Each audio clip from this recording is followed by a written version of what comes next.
Bonjour, en cette période de fin de l'année, nous devons réfléchir sur l'éducation de nos enfants ici en Europe. Mais en attendant, écoutons ceci.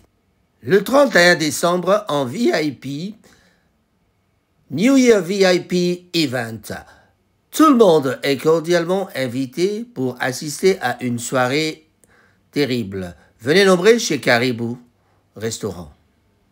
Très heureux de vous retrouver ce soir devant vos écrans. Raphaël Ngoma, votre présentateur sur Rango TV. En tout cas, Bande Konanga, il est là, Nakoloba peut-être totalement na lingala. Nakoloba mingi lingala. Bande Koma Bolingo, l'isolo na memeli biso yali Masolo Yandako. Masolo Yandako ezali nini? Est-ce que Moka ya poto et Salama penda pour la biso africain? Est-ce que l'éducation ya bana na biso na poto ezali malamu? Tolobate tozali ko profiter na bisika tovandi mais tomitu na rappel est-ce que vraiment esika yango ezali pena epesemi na biso ndenge tolobaka ndenge pe basali na nzambe bateyaka biso babite esika ovandi ezali esika epesemi yo? Est-ce que vraiment tondi makali liloba wana bandeko babolingo mbote mingi na bayeba kolanda lelo ezali bongo ngai molongani to pe moninga na bino na ngina loba moninga na bino en tout cas Raphaël Ngoma kati na Rango TV tozali awa pona kopesa bino masolo kopesa ba nouvelle ko créer ba contenu oyo e kopesa ba topé éducation na bandi to bomesani ko na mingi na chronique des stars chronique oya musique kasi na ngambo ya musique moi nungu ekomi mingi kasi tozongi pe na mabota na biso totala eloko nini ezali koleka nazwaki bapel na Bolton, nazwi bapel na Leeds, nazwi appel ya ndeko na Birmingham. Alors il y a aussi motomo ya convaincu abenga mba même sujet. Pour nanini babenga il y a 2 3 mois 4 mois 5 mois na lobarate mais tango nazwi rapport et pas ya ndeko mosusu pe nalobi naloba ndeko mosusu ya Manchester tanga lobi na ngai même sujet et puis si pas na bi metia likambo batomi ba benga pona yango likambo la kolobezali likambo a comportement ya bana kati na ndako pona nini na kwebisa bino tina oyo to baka mingi makambo mosusu to betaka ngo mwa karapamba te tango yo la kisi bato mosapi bo ebite au pointer du doigt na baninga mais talaka mosapi eza ko la kisi yo c'est-à-dire biso nyonso to ali ba responsable nakozalaka responsable to po moboti esika yo vandi omita la rappel yo moko donc tokoki koloba makambo na télévision to pe devant na internet to ya kate to loba makambo mais to yebaka ke ezali ko concerner pe na mabota mabiso même ceux qui alinga moko directement te na mabota na biso na expérience sa vie na ngai par rapport à mon âge aussi dans les cas ba place ebele na kutani pe na ba makambo ya marque wana likambo nguna kolobya nini na lobi caractère ya bana kati na ndako lelo na kosala kaka introduction ya sujet oyo na ko développer mingi te kasi na ko sepela soki esika bovandi na ndako bosali na commentaire tango to publier émission oyo na butu ya lelo bosala botia maloba na commentaire eloko nini bino bo constata na bana eloko nini bino boyi kosala na bandi ba mbula eleki to monaki kaya ba ndeko awa na Manchester peut-être na kungambo ya Garton so na bosanité mwana mobali abomaki tata abomaki mama pe abomaki soki na ndeko na ye donc 3 personnes bakufaki kati na ndako likolo ya makambo ya bana bayokaka te ba violence bana na biso bazokola ndenge nini bandeko babongo toyebi na bolamu te mwana bato mingi bakoma koloba tobotaka bana kasi tobotaka motema te phrase wana totika yango na ya lokola masolo musuna ndeko sola na ndeko na ngai Cyril Modogo na bandi boyebi malamu papa Karibu abi tolobio batamalamu baumelaka te masolo tolobaka chaque fois soki moto akufi tolobaka batamalamu baumelaka te Nathalie na seki na bime donc biso lokwa tozana no ko umela boye donc tozana toza batu malamu soki okufi pe baloba moto malamu baumelaka te parce que on est censé mourir à quel âge âge ya liwa eyebana te yango wana donc ba phrase mosusu tolobaka yango te yango na bino na cadre ba caractère ya bana eli te tango oza koloba oza ko pointer bato mosusu yo moko po ozali responsable alors lokwa biso moto oza responsable ezalaka pasi mingi oyo koloba makambo parce que na libota na yo to epa yo leka banzela nyonso totambola tokutana na bamakambo wana baproblème ezali ebele na bafamille composée baproblème ezali ebele na tata na mama bana batikalaki na Kinshasa mwana aye na poto bana baye na poto ntango baye na poto bacaractère difficile bana bayekolaka makambo mabe epai wapi motuna yango wana bandeko na ngai totala tozonga nano nsima ya mwa liloba oyo bokoyoka awa oyebi ke mwa publicité. Masai Production présente le retour du roi de la forêt, Yaka Omona, Arena Grand Paris. Le retour du roi de la forêt à Paris. Arena Grand Paris avec Yamamakanda Werason. Balobi Yonani Ozanga. Le 15 février 2025, venez tous fêter la Saint-Valentin avec Werason, Yamamakanda.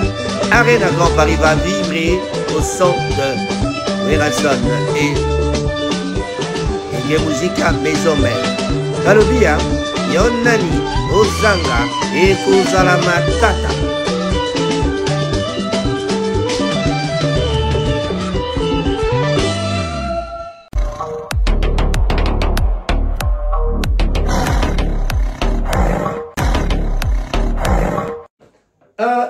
Merci mingi na baye bakolanda tope baye bazala kite en tout cas tolobi tozo solo la masolo etali ba caractère ya bana kati na ndapo nazwa ki bapel ya bipa emisato mine mitano kasi na suka ya poso leki awa na sololi yango na ndeko moko ya Manchester pe epesi vraiment que tolobela yango na bandaki ko expliquer que soki oza ko pointer bato boye yo moko tala ka mosapi o mosusu pe mimi to chaka boye kasi to yebaka te mosapi o mosusu eza kozongela pe yo moko donc soki yo za koloba makambo po ozali journaliste to ali mopanzi sango to pe chroniqueur ozolobela likambo mais yebaka te yo moko po ozali moboti ozali na bana epai na yo ezalaka ndenge nini donc tokopartage kaka expérience na baye babengaki biso eloko nini balobi bana na biso babivaka ndenge nini na bandako napesaki exemple ya mwana ya Ghanéen abomaki tata mama pe na ndeko na ye soki ya mwasi awa na Manchester na Gorton si je ne me trompe pas donc au moins 3 personnes bakufaki ezalaki likambo moko ya pasi penza likambo oyo moto moko akoki kondima te me esalamaki bongo alors bana bayekolaka makambo mabe wapi bana bakomaka difficile na ngonga nini bandeko babolingo mpona ngai constat eyali ntango tosolaki na baninga mosusu tozwaki makanisi te bana ntango bakomaka na high school makambo echangeaka na high school bagroupe ebandi kose forme ntango bana babandi koforme bagroupe tolobaka tokozala intégré bana basintégraka mais intégration yango est-ce que esalamaka vraiment na lolenge elongo bani intégration ya bana ekomala mosusu mpe asintégré mais akoti nde na makambo mabe oyo ya bana ya mboka oyo bana mwana azokende na classe moninga mosusu asi abenga nga walobi mwana azokende na classe na mbeli mpo na nini mwana ya ba classe lokola ba year 7 année 7 7e année 8e année c'est-à-dire le secondaire abanda kotambola na mbeli eloko nini mwana na pona nini mwana na bani mama kotambola na mbeli parce que moninga na ya bangsaki na mbeli to pe ye moko azana esprit mabe molimo moko mabe koteli alobi te ye pa tambola na mbeli pour se protéger pamba te amona kita musu baninga musu babinisaki mbeli et salite bango pe ye pa comme kotambola na mbeli tokenda na ba high school ko défendre makambo bana ngai personnellement na zaka advisor en tout cas bato baby moi langue bien te tokenda ko aider tokenda pe mbala ebele tokenda mbala ebele pona kotala makambo nini mwana za na caractère mabe mwana vandi boye aza ko bamba baba bik na professeur c'est déjà babiloko ya mabe za ba caractère moi mabe après baninga bafundi ba pesi punition mais abandeli kaka ba makambo ezali ba signe mabe oyo elakisaka te bana bakokola na ba caractère mabe alors bana lokwa soki babandi kolanda ndenge wana bitumba na école na niveau secondaire ba groupe ebotamaka ntango babotaka ba groupe ekomi ke bakomi na bakamp bakomi lokwa bakamp wana yango ebotaka bagang ezalaka nini yali ke awa moto moko azali influenceur koto kuna moto moko azali influenceur soki bo attaquer bango ya biale biso bito beta bango lobi to mema ba nzete lobi to zwa ba mbeli to bomba na coin ya école omona babombi banzete to na libanda na entrée bo babomba quelque part tant bitumbe bandi baba kima bazu banzete to bazu bambeli bakomi kobetana to na kati ya basak na bango bakoti na bambeli na classe. Alors likambo ne sengeli ba parents bazala mayele attendenge bana bayekola komela cigarette na libanda toujours ezalaka mingi en tout cas mingi high school ezali pe ne tolobi intégration. Mais tant que intégration sur ça, il y a des gens et comme rapaz parce que moi na ya bakolomboka to ba mondele te to bi bakolomboka moi na ya bakolomboka to bi bato bakoli awana boko oyo maman na ya monite moi na zo senga cigarette a pesi cigarette a permettre moi na mela cigarette a bangi te moi na que mela cigarette libanda yemo ka bani ko pesa moi na cigarette. Or na normal na normalité ya makambo ne pena makambo bokilinenge zalaka papa penazo moi na pesa ya cigarette. Je crois que ezali na moi hésitation surtout dans le lenge la biso ya africaine la culture na biso ya africaine na culture africaine ezali pas si moi na azwa pena cigarette papa azwa pena cigarette apesa moi na alobate kamata cigarette mela surtout que na stade oya pardon na stade oya apprentissage motaza ko yekola ne ko yekola pour abanda moi na monaka ba parents mbasala toi monaka baninga na yemba mbasala mais souvent na école ezaka très dangereux ba mosusu ba yekola mabe pe katina ndako parce que soki tataza mabe papa betaka mama betaka papa bitumbe zalaka ndako mwana kozala esprit révolutionnaire koluka kubunda mais baka musuto monaka mwana penzo mwana kuto to bata mwana ya pasteur to mwana ya papa moko za pena papa bobo to monter monene. Na solo balabino ba fait ezali ona yebi na kindanga moko na école na high school ko défendre to pe ko solo la na ba chargé la discipline ya école ya bana. Alors qu'est-ce qui se passe na tango wana bana ba yekoli makambo libanda to ba yekoli ona kati ndako. Donc ma solo ezali belé to ko développer en très prochainement pour que to yeba ella koni to ko sala pour la bana biso. Ba mama esika bozali ba tata esika bozali o yazana pour ça ya ko partager lisolo na biso. En tout cas, bo hésiter te ko benga ngai Raphaël ngoma numéro na ngeza la kango facile à trouver et comme makawana 074 59 27 87 47. Donc ndenka kana lobi ndenge ezako eko défilé esika wana. Bandeko ba bolingo tokeba na bana. Totala kabana esika ba kokende.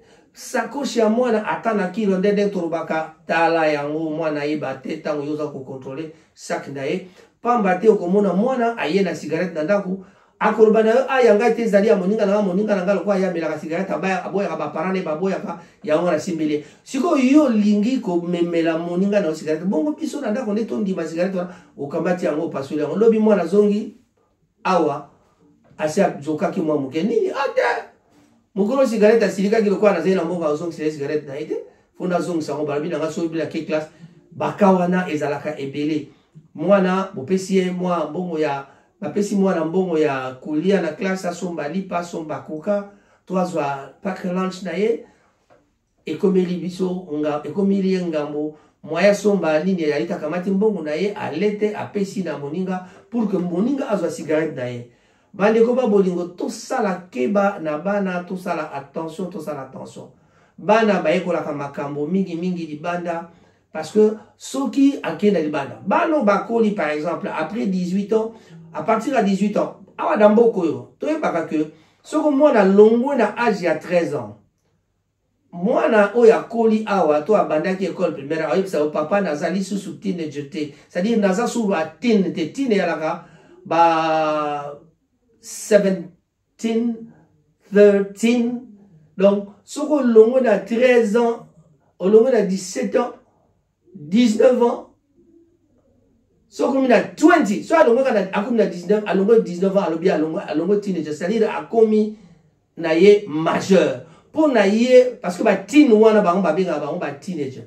Alors soki alongo kaka na ba teen na lobi na bino mwana komi mwa mapeka tango mwana komaka mapeka wana esika bi biso ba parents photo yeba ke loko ni toko sala pour la mwana et loko ni toko lobela bana. Vous qui avez la chance ya kovanda na bana na bino banda âge moketi ba komi mikolo na biso ba etozali na chance ya tozala ki pe na bana na ndako oyo bazali kokola bazali pe na ndako bazali kokola te ba komi na ba âge wana yango toza koya koloba po ete boyebake ezalaka facilité baninga o babengaki ngai balobi na ngai baza ko déplorer ba caractère ya bana oyo bakoleli na poto mwana kwa koya awa na âge à 5 ans mais tango akei na classe école primaire a d'abord a koti classe aleki yo d'abord na anglais aleki yo na makambo ebele mwa mayele ya awa aleki yo na yango à part ba papa mosusu tokenda ba classe pe mayele na biso ezali kasi mwana moke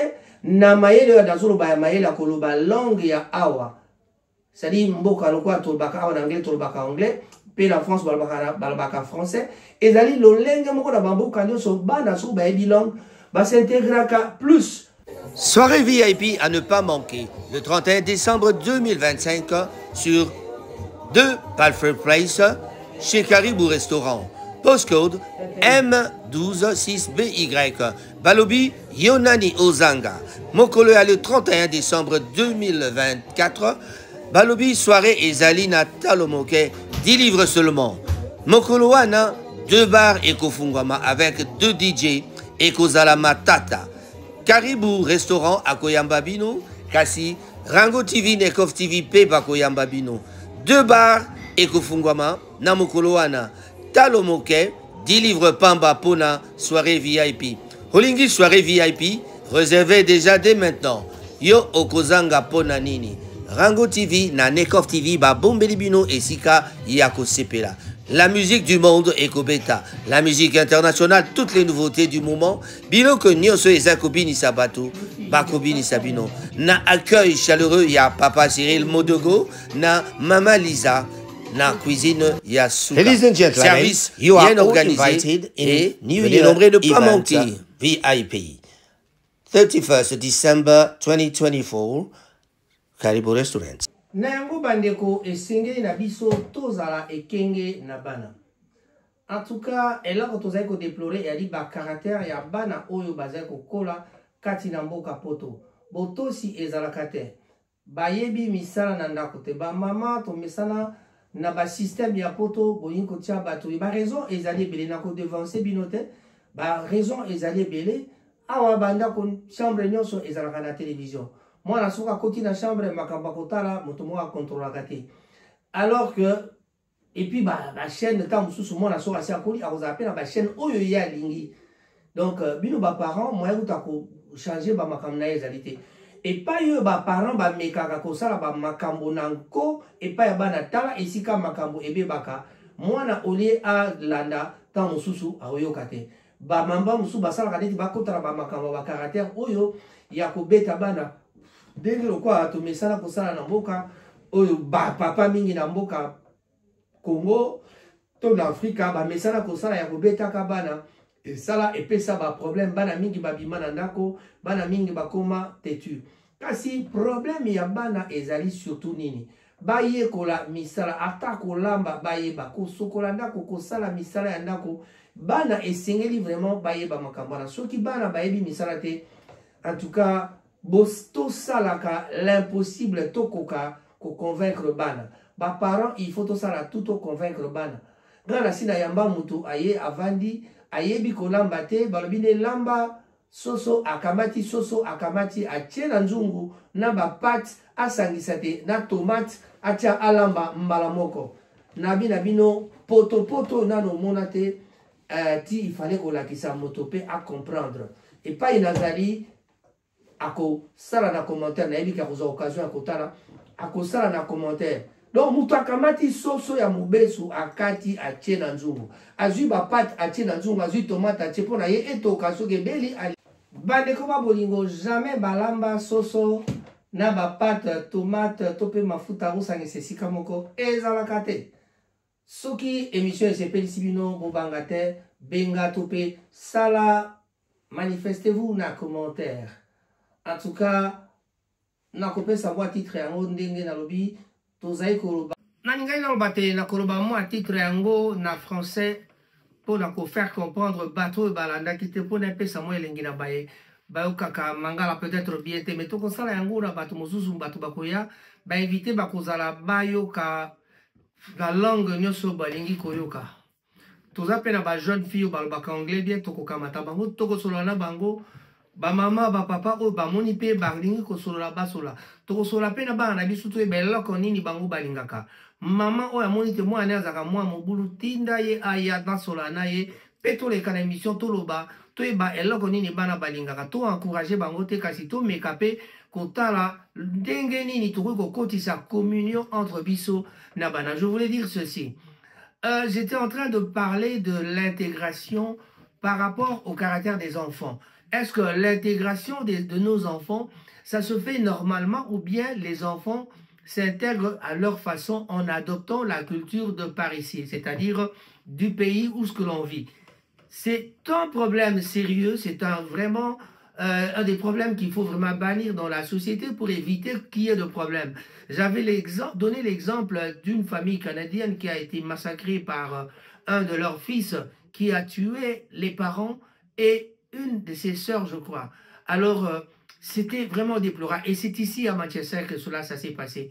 Si tu trouves que moi, comme les gens là-bas, caractère à Mabé, essayer de dénoncer, essayer d'en parler, aller trouver les aînés pour que Mekakopé, ça moi, un conseil. J'ai eu des cas, des gens qui m'avaient appelé pour aller parler, mais en tout cas, on n'est pas des saints, mais en tout cas, il y a moyen de parler avec les enfants et leur remettre sur le bon chemin. Ça se fait et ça peut se faire. Pour ceux qui ne le savent pas, Raphaël Ngoma, je suis votre présentateur bien sûr, mais je suis aussi advisor bien formé par Chitamil Advice Bureau et Manchester City Council. Depuis 2003, méthode Gimbi témoin, il y a beaucoup de gens qui le savent, qui venaient au bureau, ils le savent. Donc vraiment, Mikolo yo n'a 8 ans, j'ai le temps de parler. Il y a une émission à Rango TV changé moi mouké connotation. Alors c'est parce que j'ai le temps maintenant de le faire. Alors je vous dis, donnez-moi confiance, faites-moi confiance. Commencez d'abord par vous abonner. Et je terminerai par dire un grand merci à tous les amis de Manchester. Ba maman, lokola maman Solange Monaputu na papa Henri Vuza, bambote na yangwana. Edo yala na Bolton, binope bozalaki na Matanga. En tout cas, toutes nos condoléances na part ya ba et banso bavani la katia boka Manchester. Président Cyril Modogo, un grand bonjour à toi. Notre ami, bien qu'un peu par là, je dis Simon Wemba, un grand bonjour à toi. Je salue tout le monde, et vraiment, je ne peux pas oublier Guy Bochard Moulongo, Papi Moussongo, prix Nobel. Il y a de l'autre côté mon ami personnel, lui c'est Coco Njoko, le réalisateur qu'on appelle James Cameron, le James Cameron congolais. Il y a Blaise Simbou, Rocco, en tout cas toi aussi. Voilà les raisons pour lesquelles je ne suis pas venu, c'est parce que je suis là. Voilà. Alors, JR, un grand bonjour à toi. Mazini, Armani, un grand bonjour à tout le monde, Maman Mavi, un grand bonjour à toi. Patrick Mayoyo, un bonjour à toi aussi. Plusieurs personnes. Le grand frère Willy, je dis bonjour. Le vieux Mangasa, le vieux Sarajevo, le grand frère Manzimbu, le grand frère Kisilola et sa femme Mama Leki, la tante de Kofi Olomide. En tout cas, je salue et on ne vous oubliera jamais parce que une maman très gentille et sengomingue zalakatang tokuta nakana monaka parce que na pesa biso moi et lingi que maman a ayebi ba bananaye ke bazali. Alors vraiment cette reconnaissance ça nous plaît. Mais je terminerai par vous dire, vous inviter tous na Caribou. Na Caribou, tous les jeudis, vendredis et samedis, mais cette fois-ci, na bonne année, ezali na makambo minene, Noël ezali kasi bonne année, tozali ko zelabino na bonne année le 31 à partir de 20h, la salle ekofungama mibale na Caribou, 2 DJ na Caribou, oya kozanga italien. Batata mama madekoli kamonyo so yakane bandeli pe na suka. Na koliki ate bolandi ngai malamu bo sepeli na émission oyo bo pesa ngai makasi bo s'abonner, soutenez-moi de toutes les façons na ndenge nyoso bino bo lingi pour soutenir. Voilà. Il y a soutien à l'Ibosso Zarana nos cloches. Merci et au revoir. Abonnez-vous sur Rango TV pour ne pas manquer nos prochaines émissions. Merci.